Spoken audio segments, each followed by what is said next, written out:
Compartiendo ideas.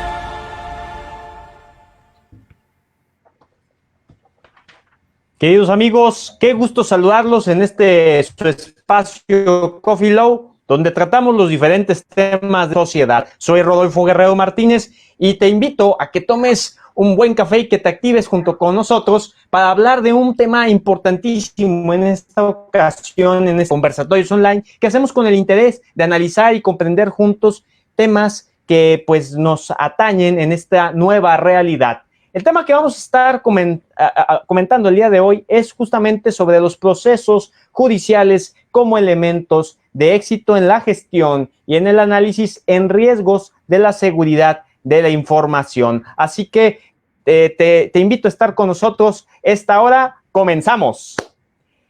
Para mí es un gusto tener a dos grandes invitados que me dediquen su tiempo para tanto esta audiencia que es tan distinguida como Coffee Low, que está en coordinación con Argos Cursa Radio, la estación que te capacita, y que a continuación los presenta desde Colombia el maestro Alexander Díaz García. Él es miembro del Colegio de Abogados Litigantes Colabol, es asesor y es consultor en ciberseguridad y en protección de datos. Y te doy la más cordial bienvenida, estimado Alexander. Rodolfo, muy buenos días, muchísimas gracias por la invitación. También le extiendo un abrazo virtual a nuestro colega Edgardo, que está en la muy querida Argentina. Muchísimas gracias, mi estimado Alexander. Bueno, también presento al maestro Edgardo Villordo. Él es magíster en Gobierno y Economía Política, es abogado digital y es especialista en derechos humanos. Bienvenido, mi estimado Edgardo. Desde Argentina nos acompañas. Gracias, Rodolfo, por la invitación. También hago propio la extensión del abrazo a ustedes dos a la distancia y al maestro Alexander Díaz, al cual conozco desde hace tiempo y respeto, y considero que es uno de los mejores exponentes que tiene Colombia como jurista digital e informático. Y a vos también, te considero otro colega de excelencia.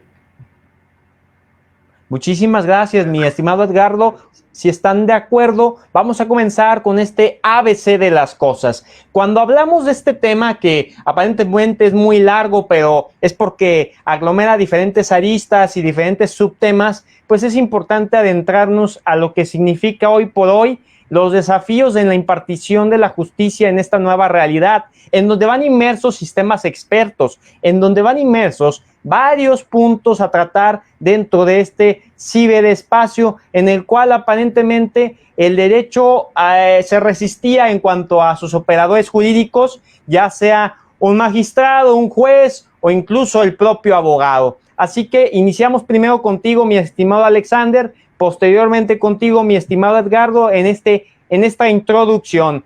Cada uno contará con unos 4 minutos ahorita en este comienzo y pues bueno, sin más, te escuchamos con mucha atención, mi estimado Alexander. Rodolfo, muchísimas gracias por la invitación. Y sí, me parece que nosotros los abogados estamos frecuentemente expuestos en las audiencias a la prueba digital, y muchos de nosotros, si no estamos acompañados de un experto, un abogado informático o un forense que nos pueda asesorar o hacer consultoría dentro del proceso, tenemos unos inconvenientes de manejar el acervo probatorio electrónico que la contraparte pueda estar presentando en audiencia, en cualquier escenario: penal, civil, administrativo, tributario, canónico, cualquiera, de familia. En cualquier escenario de las especialidades del derecho se están presentando hoy acervo probatorio electrónico, y que nosotros debemos estar atentos para debatirlo o combatirlo o presentarlo.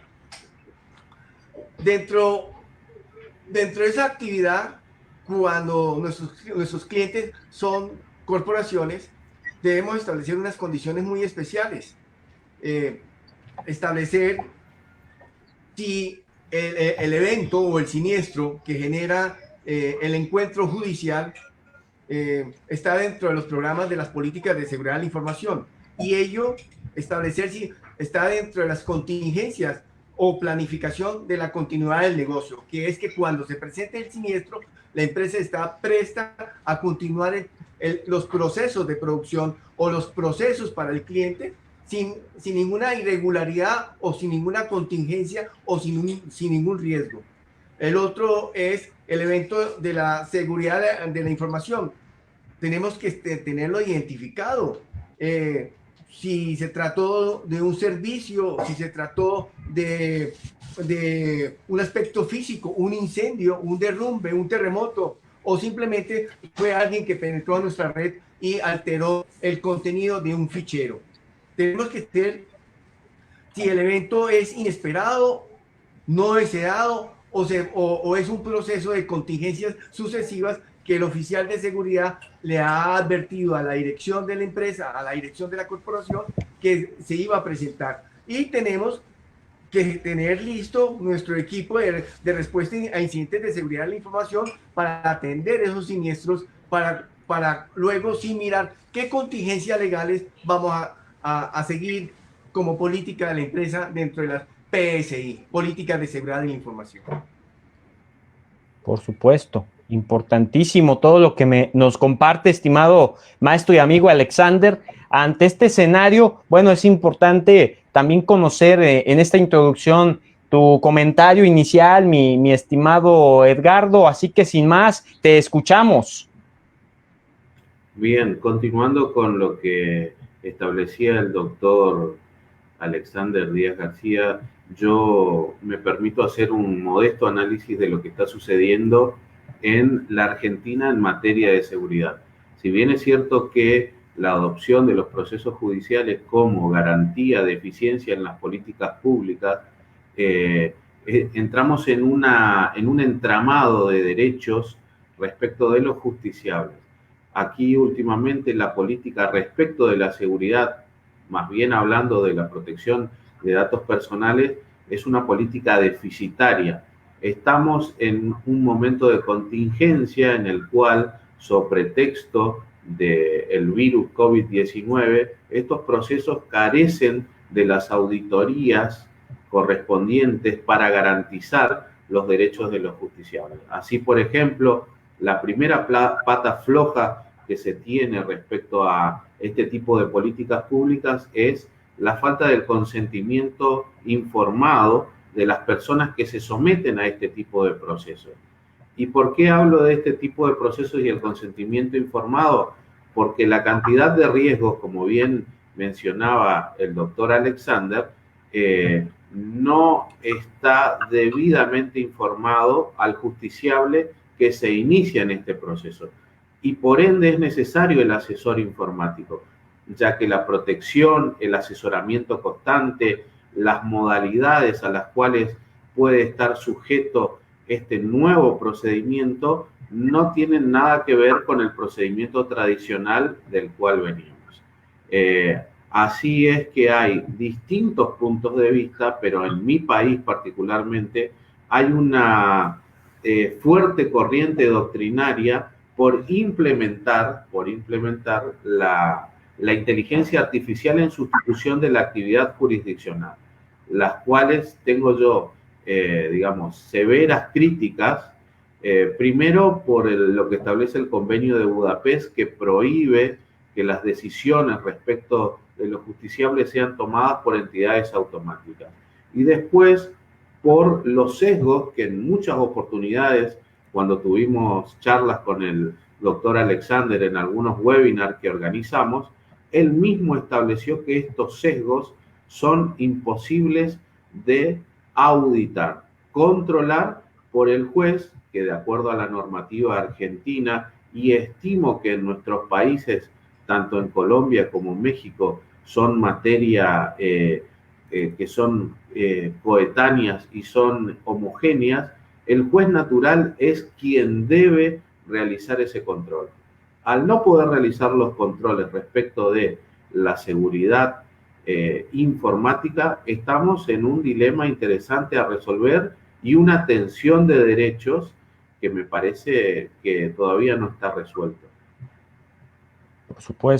Por supuesto, mi estimado Edgardo, son varios los puntos en este desarrollo, pues bueno, poder desglosar con cada uno de los puntos que ustedes consideren pues como los mayores desafíos e incluso, ¿por qué no agregarlo? Los mayores caminos que ustedes aprecian incluso hasta de éxito o de incertidumbre ante este esquema de la digitalización, de la automatización, de la implementación en cierta forma de las tecnologías de la información y de la comunicación en estos procesos judiciales, cómo pueden ser verdaderamente un factor de éxito y cómo no hacer que el factor de éxito resulte en algo peor que el fracaso. Así que, pues, te escuchamos, mi estimado Alexander, y posteriormente mi estimado Edgardo, recordando que son visiones que de alguna manera convergen en un escenario más o menos similar, pero diferente porque cada país tiene sus propios que veres y legislaciones. Así que comenzamos contigo, mi estimado Alexander. Sí, tengo que advertir ante la generosidad que tiene el doctor Edgardo, no es mi afirmación. Yo he creado una hipótesis de que los datos, la captura de datos, cuando se usa para un algoritmo en servicio de un proceso de inteligencia artificial, tiene que tener un filtro constitucional. Y no solamente es una posición, la posición mía, es una preocupación que tiene el director de la seguridad de la información de la Unión Europea, que en el último comité de ministros afirmó que ante la pregunta que le hacía el auditorio en su última intervención, que fue a finales de mayo, que qué se hacía entonces, quién era el responsable, quien captura los datos sesgados o el algoritmo que nació con el desarrollador con un instinto sesgado.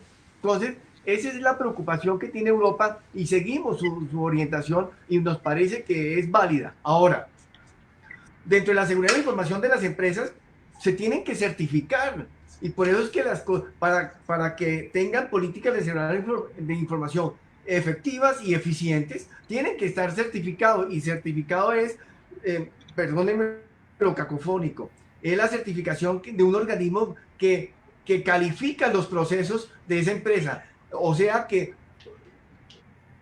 analiza y estudia si los procesos de esa empresa en lo que se refiere a la protección de la información corporativa está a la altura del blindaje total para que si sufre algún ataque mañana sea de mínimo riesgo, de mínimo impacto y sea fácilmente superado. Tenemos que recordar que, por ejemplo, la guía técnica colombiana, que es la que desarrolla la ISO 27001, y la 27001 tiene hoy 31.910 certificados en 59.934 sitios. Ello implica que no se le ha puesto mucha atención, puesto que la que está con más certificado es la ISO 9001, que trata sobre la calidad de producción. Ahora, Colombia ocupa el puesto 32 después de México y superamos, lamentablemente, mi querido doctor Edgardo, superamos a Argentina, que Argentina está después de Chile. Y hay una estadística muy especial, que es que nosotros somos los que manejamos la tecnología de la información, el segundo sector en certificación del mundo, y estamos detrás del sector que aparentemente es desconocido, con 17.851 inscritos o certificados, y le seguimos a otros servicios, al de transporte, almacenamiento y comunicaciones. Ahora, la actual del abogado, cuando va a evaluar y tratar el riesgo, tiene que especificar o analizar ciertas circunstancias. Me he enfrentado con abogados en audiencias que manejan y han calificado o han adecuado el siniestro como un tipo penal.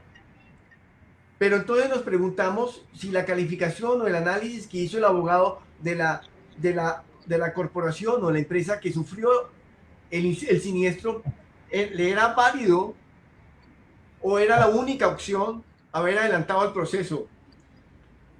Algunos amigos que son ingenieros informáticos, y Rodolfo y Edgardo lo saben, que hacen test de penetración, pero los que hacen hacking blanco jamás tratan de dañar el propietario de la red en donde están haciendo el test. Lo único que están haciendo es buscar vulnerabilidades. Al encontrar vulnerabilidades se las notifican al oficial de servicio o al gerente, pero los gerentes y los oficiales de servicio, en vez de agradecer el test que están haciendo de su red, en donde le están informando, mire señor, en qué parte, dónde y de qué manera lo pueden usted penetrar, le pueden vulnerar su red, cómo se encuentra con una fisura de seguridad, en vez de agradecerle, o tal vez de contratarlo otra vez, o tal vez de entablar una relación corporativa, profesional, lo que hacen es denunciarlos. De ahí el por qué muchos ingenieros se abstienen de notificar las vulneraciones que encuentran, y de ahí es que nosotros tenemos que analizar como abogados si esa vulneración de esa penetración, cuando fue notificada, vale la pena ser denunciada. Seguimos un proceso contra alguien que intentó decirnos, es como cuando dejamos la puerta abierta de nuestra casa. Te dicen, Rodolfo, tu puerta de tu casa está abierta. Tú, en vez de darle las gracias, lo denuncias. No, eso no se puede. Esas técnicas y esas tácticas de algunos abogados de adelantar este proceso, tal vez por honorarios, me imagino, pero no veo ninguna circunstancia fatal, dolosa, para calificar un actuar de un abogado en estas condiciones. Totalmente de acuerdo. Son muchos los temas que nos llevan a manejar también esto que desde hace tiempo se viene debatiendo, su aplicación o no, que es en cuanto a las pruebas digitales, pruebas que puedan provenir de alguna captura de pantalla de una red social, llámese Facebook, llámese Instagram o WhatsApp, que a final de cuentas estas tres forman parte de la misma compañía que es Facebook.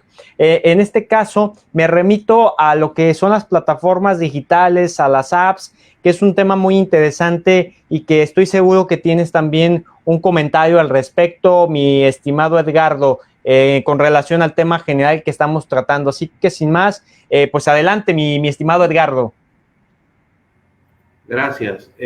Sí, respecto del tema de las aplicaciones como Facebook y la captura de pantalla en WhatsApp, aquí hay una fuerte discusión respecto a la certificación de las mismas a través de la intervención de lo que aquí denominamos escribanos o los notarios públicos, que dan fe pública del contenido de la captura de pantalla.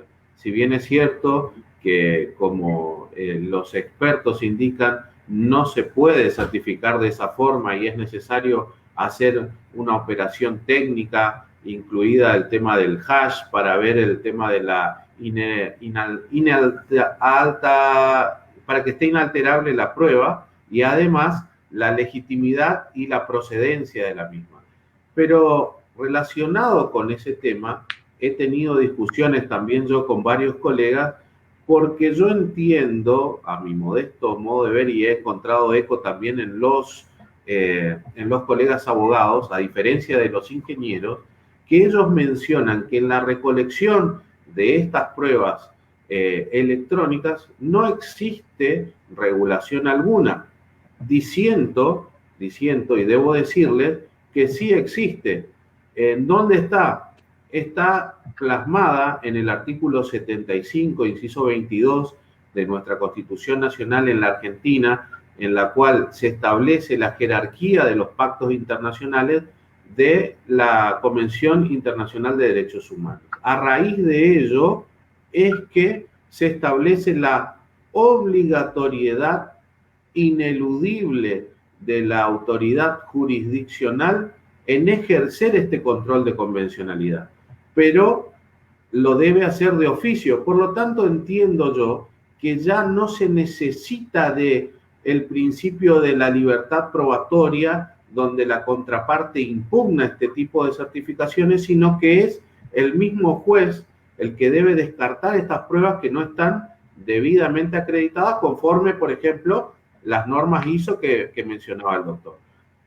Este mandato constitucional es una carga que pesa sobre el órgano jurisdiccional, pero no solamente sobre el mismo, sino que también pesa sobre el órgano legislativo y el órgano ejecutivo. Los tres poderes del Estado están obligados a realizar este control, ex antes, durante y ex post. Entonces, hoy en día tenemos una fuerte corriente impuesta por los ingenieros en sistemas, donde lo que están haciendo, y si me permitís, Rodolfo, es mencionar lo siguiente. Hay una doctrina, me tomé el trabajo de investigar, que seguramente vos sabrás, que es la doctrina de Chavela Vargas. La doctrina de Chavela Vargas, y como mexicano lo sabrás, es una cantante que había nacido en Costa Rica, pero decía, cuando le preguntaban, ¿por qué dice que usted es mexicana si usted nació en Costa Rica? Y entonces Chavela Vargas decía, porque los mexicanos nacemos donde nos da la regalada gana. Entonces, estamos dentro de una corriente donde los ingenieros le están diciendo a los jueces cosas que la Constitución no dice. Entonces, se violan principios de contradicción cuando se establecen que determinado programa o determinado sistema de recolección de pruebas es infalible, con lo cual se rompe un principio que como abogados conocemos que es el contradictorio. Esto también tiene su fundamento en un método científico. Cuando no hay contradicción y no se puede auditar, el proceso debe caer. Yo debo tener la posibilidad de contradecir ese software. Por otro lado, la utilización de software privativos para la recolección de estas pruebas hace que la automatización de la recolección de las pruebas no permita que ni siquiera el perito que las realiza pueda tener conocimiento de lo que está haciendo. Entonces, entramos en una serie de cataratas de medidas que los jueces, a diferencia del doctor Alexander, que creo que con muchos otros juristas están al tanto del tema y se han formado, desconocen de la parte informática y permiten que se soslaye un montón de derechos. El control de convencionalidad es ineludible. Debemos plasmarlo como abogados. Debemos exigirlo y debemos hacer prevalecer. El ingeniero es un técnico que tiene su sesgo, como decía el doctor, y que no debe impregnar de ese sesgo al juez, el cual desconoce en muchos casos estos procesos. Entonces estamos, como decía el doctor, los procesos judiciales están enmarcados en el éxito de la gestión pública, pero soslayadamente estamos violando un montón de principios constitucionales que están en tensión. Me permito decir, la inteligencia artificial, el mismo hace poco tiempo mencionaba el sistema Compass, donde hay un sesgo respecto de la posibilidad de otorgar libertades o no, y estas predicciones a través de el machine learning y el deep learning en entidades que a futuro deberán suplantar la decisión de los jueces, nos ponen en un riesgo bastante importante del cual los abogados no debemos desentendernos.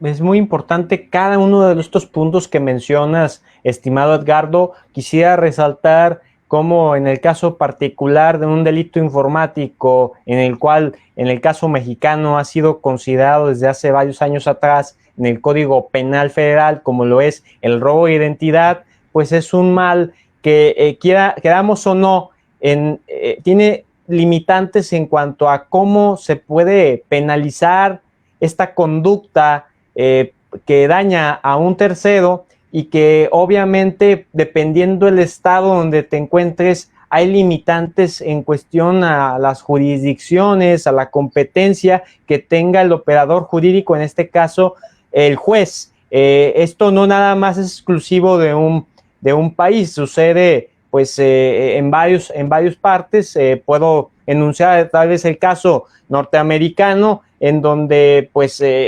ya sobresee la autoridad a lo mejor de alguna policía o de algún operador de justicia y le compete al del propio estado, y si no, la persona que es autora de dicho de dicho mal, como es el caso que estoy mencionando, estoy poniendo a colación el robo de identidad, pues todo esto queda impune. Bueno, no, pongo esto sobre la mesa para ver lo complejo que es en esta nueva realidad poner pues una regulación y una sana convivencia entre la justicia y lo que son las innovaciones tecnológicas. Estimado Alexander, tú eres un doctor en la materia penal y eres un doctor en las tecnologías. ¿Cuál es tu visión al respecto de aquellos desafíos y aquellas oportunidades que deberían de existir y que está habiendo muchos errores de razonamiento, muchas falacias de por medio?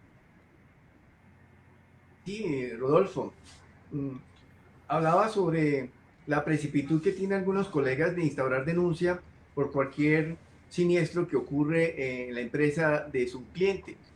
Y pues pienso que debería primero analizar qué activos de información fueron afectados.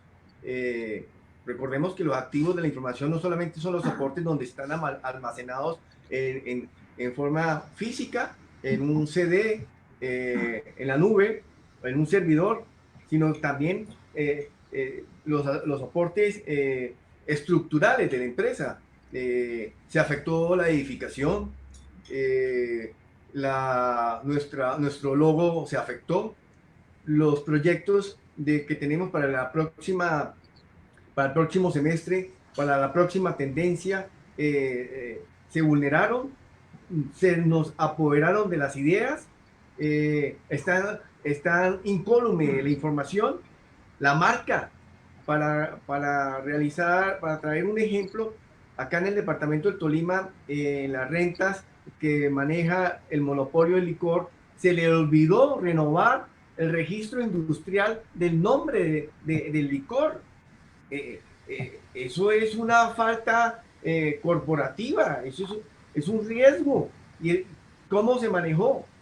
Se le adelantó un proceso disciplinario a quien estaba obligado a estar pendiente de esa renovación de ese registro. Se sancionó, se le denunció.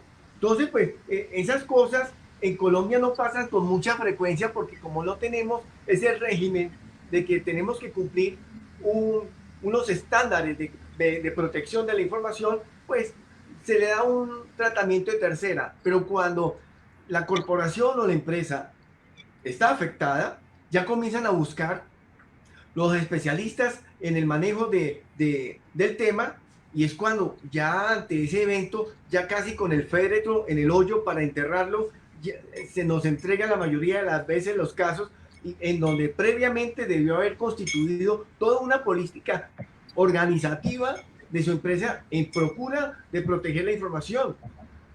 Tuvieron que haber identificado las vulnerabilidades de cada activo.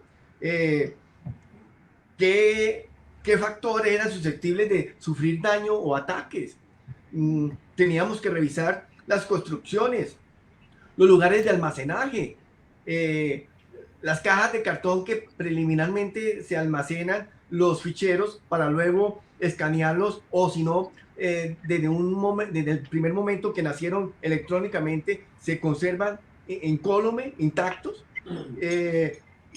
Los muebles que pueden estar susceptibles de ser afectados por una apertura violenta para hacerse a la información. Todas esas cosas tienen que establecerse en las políticas de seguridad de la información.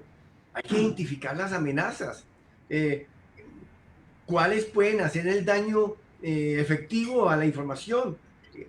Hay que estar se tiene que planear los desastres naturales, los incendios, los cortocircuitos, los ataques de virus, el espionaje. El espionaje puede ser de terceros o lo podemos tener durmiendo nosotros en la misma alcoba. Lo podemos tener ahí de portero en la empresa, el mensajero o el vicepresidente puede ser el mismo espía que se está apoderando de la información sensible en la empresa. Tenemos que revisar también si estamos al día con los contratos de seguros, si estamos al día con los cumplimientos que exige el Estado para que no hayan fisuras de ingreso de dineros raros, de información extraña, de manejo sensible de conductas irregulares almacenándose en nuestros servidores, en nuestras estaciones de trabajo, cuando nuestro cliente ha suministrado los equipos de trabajo para los empleados suyos. Tenemos que estar pendientes qué clase de contrato se suscribió, si el riesgo está identificado, y para identificar el riesgo, ¿qué se estableció para contenerlo? Tenemos también qué cálculos se tiene para mitigar el riesgo, si lo asumimos, si lo reducimos, si lo eliminamos o lo transferimos. Entonces, pues, todas las cosas antes de instaurar la denuncia se tiene que hacer preliminarmente, pero yo veo que los abogados que están atendiendo a un cliente en un juzgado por un siniestro informático lo han calificado de penal o de alguna otra actividad con algún otro impacto civil o con algún otro impacto judicial, y lo están ventilando en plena audiencia a los ojos de muchas personas, en donde se pueden poner en público o se pueden poner en riesgo mucha información sensible.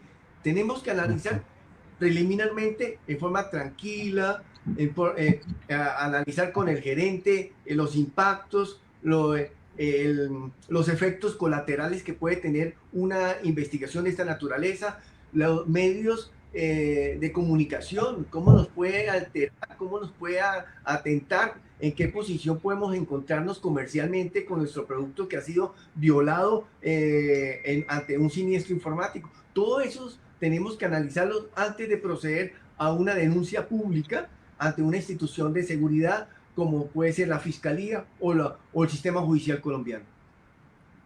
Perfecto. Eso es muy importante bajo el panorama corporativo, pero bajo el panorama tradicional que pueda apreciar, doctor Alexander, en el marco de los abogados litigantes en cualquiera de las materias, en este caso la que usted también conoce muy bien, que es la penal. ¿Cuáles rutas ve de por medio? ¿Cuáles cosas ve que hay que poder actualizar para que funcione mejor toda esta simbiosis de derecho y tecnología?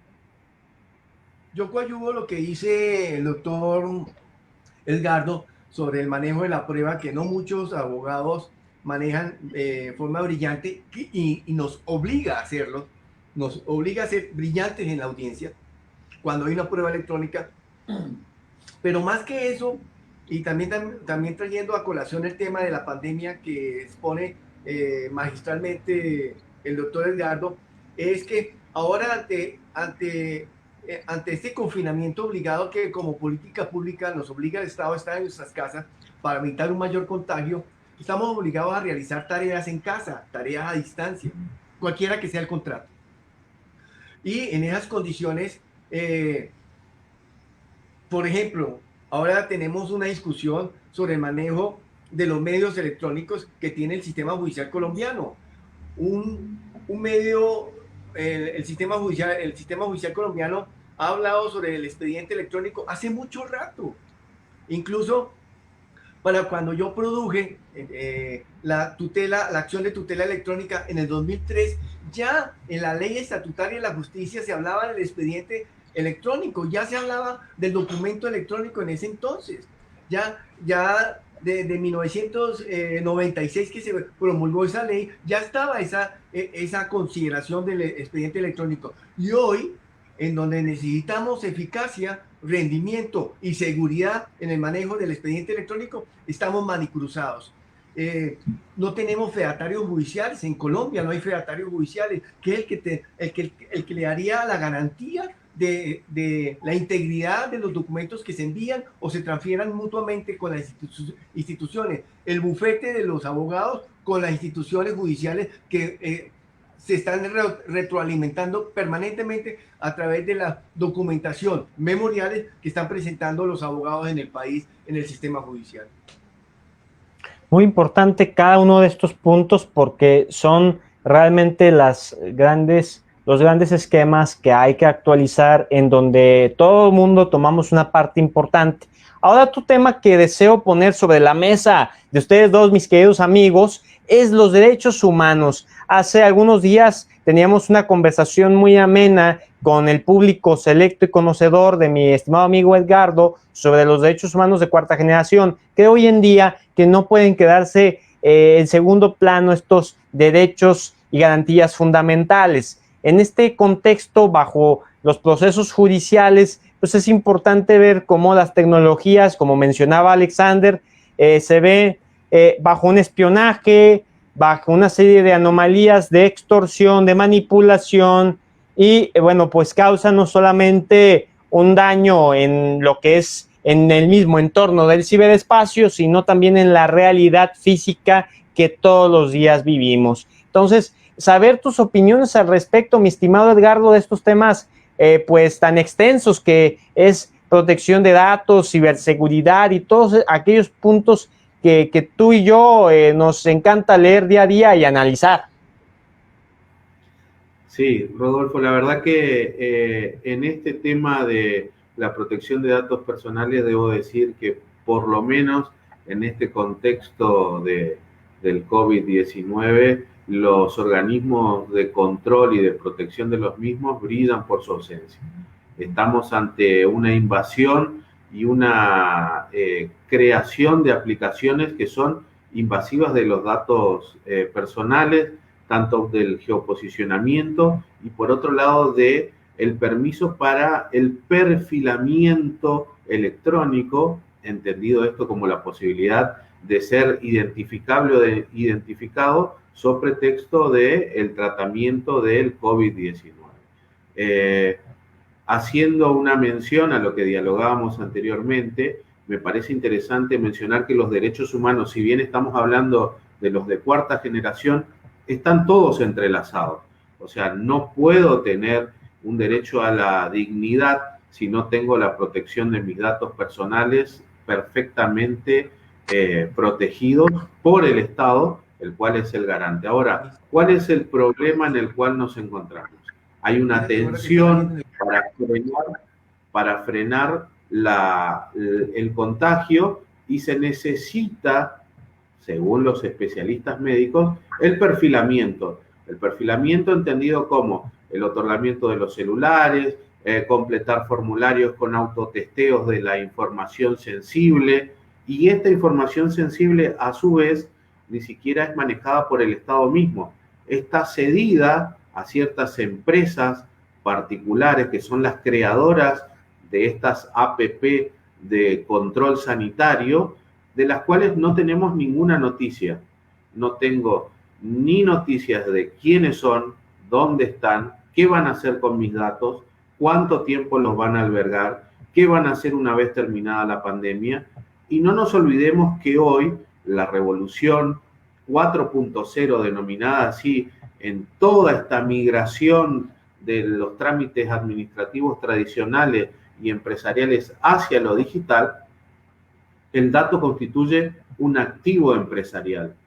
Y el dato sensible, con el cual uno puede hacer un perfilamiento, constituye un activo de mayor valor. Entonces, en mi caso, en la Argentina, el Estado argentino lamentablemente está siendo ausente en la protección correcta de la protección de datos personales, sobre pretexto de llevar este tema de tensión entre salud y protección de datos personales.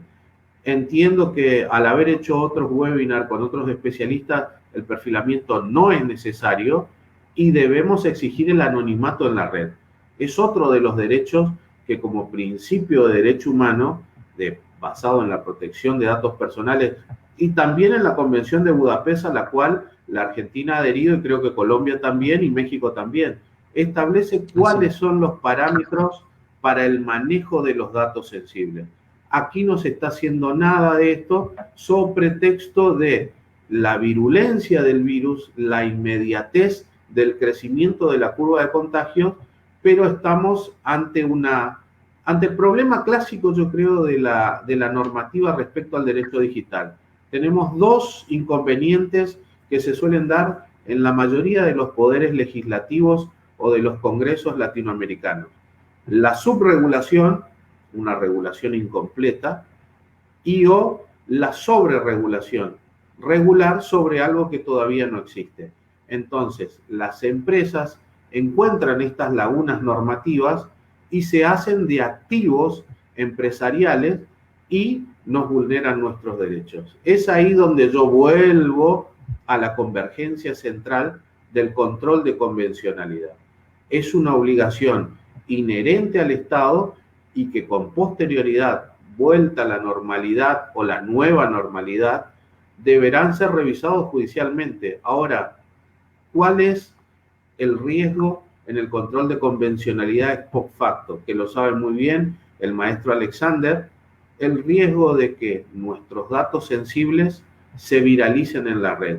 Por viralizar hay que entender una difusión masiva en todo el mundo, de la cual ningún país en Latinoamérica, me atrevo a decirlo con un 99,9% de seguridad, posee la capacidad operativa para borrar datos sensibles una vez viralizados. Ningún país de Latinoamérica, lamentablemente, salvo que ustedes me corrijan y que haya algún colega, puede garantizar la soberanía digital. Y como hemos dialogado contigo, Rodolfo, y con el doctor Alexander, también maestro en el tema, si no podemos garantizar la soberanía digital, el hecho de poder ejercer la jurisdicción sobre nuestras cuestiones digitales e informáticas, entiendo humildemente que todo lo debajo que hagamos es letra muerta, porque no podemos parar a las empresas grandes como Twitter, como Facebook, como Instagram, como WhatsApp. Son monstruos que en muchos casos tienen mayor estructura, que obviamente la tienen, ¿no?, en desarrollo tecnológico, y los estados van detrás. Interesantemente, las regulaciones son permeables y flexibles a todas estas tipos de compañías. Por ejemplo, el FaceApp, que es una aplicación, tiene una recolección de datos biométricos de todas las personas que la utilizan para cómo se ven como mujer, cómo se ven más viejos, cómo se ven más jóvenes, y en ningún momento la aplicación te dice cuánto tiempo va a tener esos datos, y sobre todo con el riesgo de una implementación de que esos datos biométricos puedan estar en bases de datos, como vos bien mencionabas, haciendo un robo de identidad.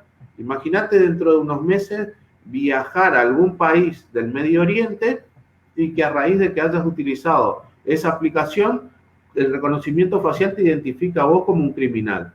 Hasta que logres desencriptar y logres desenmarañar ese error en el software, hay un problema gravísimo. Entonces, entiendo yo, de vuelta, como decía el doctor Alexander, la identificación de los riesgos en materia de ciberseguridad debe ser primordial el día de hoy en la autoridad de aplicación. Tanto auditorías internas como auditorías externas. Al día de hoy, ninguna de las aplicaciones que nosotros estamos utilizando mencionan ningún tipo de auditoría especial ante la contingencia del COVID. Siguen funcionando como si no pasara nada. Y el doctor menciona que deben estar previstas incluso estas catástrofes. Deben estar previstas donde la autoridad de aplicación de control de la protección de datos debe continuar como un servicio esencial y público. De lo contrario, todo lo que hacemos está en riesgo ahora, con posterioridad o dentro de un tiempo. Sabemos que los datos informáticos son volátiles y modificables. Al solo efecto de cerrar esta conclusión, yo les recomiendo buscar en YouTube, y disculpa que haga publicidad del navegador de videos, que se fijen en el video que se adultera por inteligencia artificial de Emma González, que era una opositora al presidente actual de los Estados Unidos, Donald Trump, donde ella rompía un papel que tenía una especie de póster donde hablaba de una violencia, lo modificaron por inteligencia artificial y lograron hacer que parezca que estaba rompiendo la Constitución de los Estados Unidos. Entonces, estamos ante un problema donde la deepfake o la alteración de la fisonomía con un mensaje distinto al que se emite es muy posible. Necesitamos organismos que estén a la altura del siglo XXI y necesitamos legisladores que también estén a la altura de las circunstancias, regulando toda la tecnología a medida que avanza y estableciendo parámetros y principios preventivos. Por supuesto, son grandes temas. Sin duda alguna, el tiempo siempre es limitado para poder extendernos un poco más, pero en este momento es invaluable saber la conclusión de cada uno. Estimado Alexander, comenzamos contigo, pues en relación a qué esquema, qué puntos ves importantes que el auditorio se lleve como reflexión y para que puedan pues actuar al respecto. Importante para mí que casi toda corporación, si no todas, toda empresa debería tener PSI, políticas de seguridad de la información. Dígale a su ingeniero, al jefe de seguridad, al oficial de seguridad de su empresa, que le implemente las políticas, que es la 27001 y que está regulada por la GTC 169 de Incoterm en Colombia. Así evitarán mañana, como me pasó a mí, que mi contradictor en el juicio presentó una copia de un disco duro en donde no estaba relacionado con acta, y el disco duro incautado en el primer momento de cuando lo hizo el primer respondiente, se le desapareció, se le perdió, y de la manga, inexplicablemente y en forma asombrosa, salió otro disco, una supuesta copia, y en donde yo le pregunté que dónde estaba el acta de esa copia, no la tenían. Entonces, cuando van a realizar un ejercicio de seguridad por parte del primer respondiente, que se acompañen del abogado de la empresa, el abogado informático de la empresa, para que los asesore, qué tienen que hacer y si vale la pena adelantar el proceso penal o judicial, y si simplemente es una sanción administrativa laboral. Pero también tienen que recordar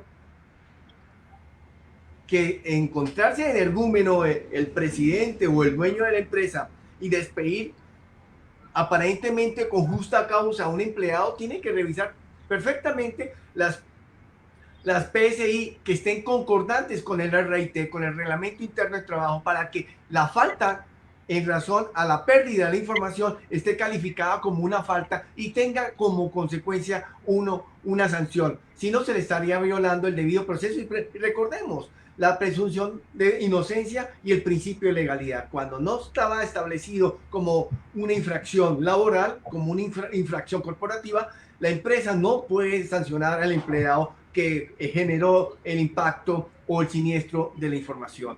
Eso es lo que quería hoy afirmar sobre los procesos judiciales y laborales y administrativos disciplinarios que tiene la corporación antes de iniciar uno judicial ante los infractores de la información. Muy importante, estimado Alexander, y algún exhorto especialmente que le hagas a la comunidad jurídica que nos ve y nos escuche para que se pueda adentrar a esta nueva realidad donde, pues, sin duda alguna, las profesiones tienen que ser disruptivos, tienen que hacer una combinación para optimizar o morir. Sí. Lo que tenemos que hacer cuando se implemente la 27001 o la 27002, hay que seguir el GTC 169 de Incoterm, porque la 27001 y 27002 está redactada en un contexto general y casi bajo las normas del imperio normativo de los Estados Unidos, y allá se permite muchas conductas que hoy en Colombia son calificadas de inconstitucionales. Entonces hay que hacerle la contextualización cuando se implementen estas en Colombia, para que evitar de ahí que la GTC en referencia advierte que según las normativas del país que se apliquen, debe atender entonces ese rigurismo constitucional. Siempre he dicho que hay que respetar los derechos humanos y no hay ninguna explicación ni justificación que para alcanzar al delincuente, al infractor, al terrorista, tenemos que violar los derechos humanos para alcanzarlo. No creo. Creo que existen los derechos humanos y hay que aplicarlos. Y sin importar si el delincuente comete una conducta grave. La Constitución nuestra no excluye a delincuentes, en la Constitución nuestra no excluye terroristas, en la Constitución nuestra no excluye ningún individuo infractor para decir de que a él no se le aplican los derechos constitucionales. A él se le tiene que aplicar y se le tiene que reconocer los derechos fundamentales cuando es infractor de cualquiera de las normativas que estén imperando en Colombia. Eso es un presupuesto del artículo 74 de nuestra Constitución Nacional. Se presume que todas las normas que se aplican en Colombia están homologadas a los presupuestos de los derechos humanos del acuerdo que firmó Colombia en Costa Rica. Muy importante, estimado Alexander, para todos los que deben de ver más allá de su propio país, el panorama del derecho comparado es invaluable. Estimado Edgardo, te escuchamos en estas conclusiones, en estos exhortos. Bien, en consonancia con lo que decía el doctor respecto de los derechos humanos, creo importante remarcar un trípode sobre el cual están asentados, que son subsidiarios, cuando la normativa está incompleta, supletorios, cuando la normativa es contradictoria a las convenciones internacionales, y operativos, no necesitan ninguna norma interna para poder ser aplicados. Eso como primero, revaluando y dándole la importancia que tiene el Pacto San José de Costa Rica. Por otro lado, creo que como conclusión puedo decir que la legislatura o el Congreso argentino se encuentra subregulando estas cuestiones que habla el doctor, tanto en seguridad informática, ciberseguridad y protección de datos personales. Es así que al día de hoy la Agencia de Protección de Datos Personales brilla por su ausencia,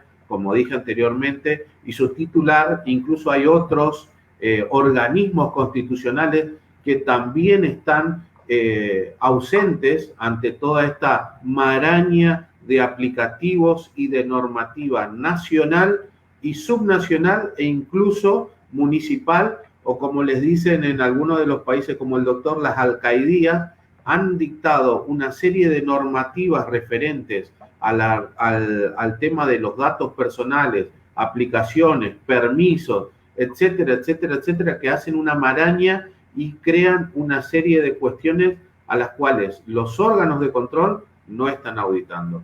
Sé que la tecnología vino para quedarse, como tú decías, Rodolfo, invito a los colegas a que se empapen de esto, de todo lo que es la parte digital. El doctor Alexander es un maestro al cual yo considero y respeto mucho, del cual aprendo mucho, pero también debo decir que hay muchos colegas que se resisten a esto, y ese es un problema para los intereses de los justiciables que vamos a representar. Debemos tener una idea, debemos asesorarnos, pero sobre todo debemos involucrarnos propositivamente para que los procedimientos, las normas, los software que se utilicen tengan la mirada y la reglamentación correcta en la aplicación en consonancia con la normativa convencional. Esta normativa convencional no es otra que normativa progresiva y protectora de los más vulnerables. Imagínense que estamos hablando hoy de personas con ciertos estándares de normalidad, personas que pueden ir a un abogado, personas que pueden contratarlo, personas que pueden darse cuenta si sus datos han sido robados, si han sido suplantadas sus identidades. Pero bajemos un poco y vayamos hacia las reglas de Brasilia, donde se establecen 100 reglas de vulnerabilidades. Imagínense una persona que no sabe leer, una persona discapacitada, que se recaba sus datos personales, que son activos, en materia de salud, y se realizan negocios millonarios. Entonces, la actividad de control de los poderes públicos es central. Debemos estar a la altura de las circunstancias y los abogados debemos conocer a la perfección cómo proteger esos activos o esos datos personales a los cuales vos bien mencionabas, y conocer los procedimientos.